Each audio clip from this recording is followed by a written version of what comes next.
আজ শেয়ার করব পটল চিংড়ি রেসিপি। খেতে সুন্দর হয়, মা রান্না করা খুবই সহজ। তো এখানে দেখুন পটল কেটে নিয়েছি, টমেটো কেটে নিয়েছি আর নিয়েছি চিংড়ি মাছ। এবার মিক্সার জারে নিয়ে নিলাম টমেটো, কাঁচামরিচ আর কয়েকটা নিলাম কাজু বাদাম, মিহি করে বেটে নিয়েছি, সাইডে রেখে দিলাম। গ্যাসে কড়াই দিয়ে দিলাম সর্ষের তেল। তেল হালকা গরম করে নিচ্ছি। এবার তেলের মধ্যে সামান্য একটু দিয়ে দিলাম হলুদ গুঁড়ো। এবার আমি চিংড়ি মাছগুলো দিয়ে দিলাম। সামান্য পরিমাণে একটু লবণ দিয়ে চিংড়ি মাছগুলো হালকা করে ভেজে নিচ্ছি। দেখুন চিংড়ি মাছগুলো হালকা ভেজে নিয়েছি, প্লেটে তুলে নিলাম। এবার ওই তেলের মধ্যে দিয়ে দিলাম পটল আর এখানে দিয়ে দিলাম একটা আলু।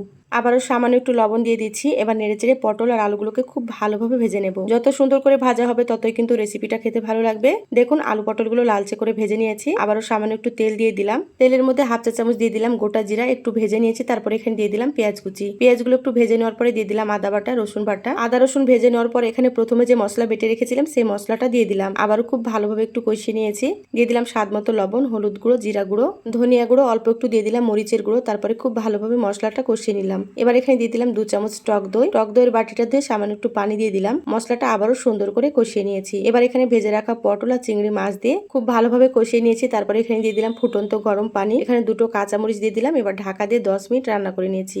গরম মশলা, ঘি, ধনিয়া পাতা কুচি দিয়ে নেড়েচেড়ে নামিয়ে নিয়েছি। দেখুন কতটা সুন্দর হয়েছে। রেসিপি ভালো লাগলে লাইক দিয়ে চ্যানেলটা সাবস্ক্রাইব করে দিবেন।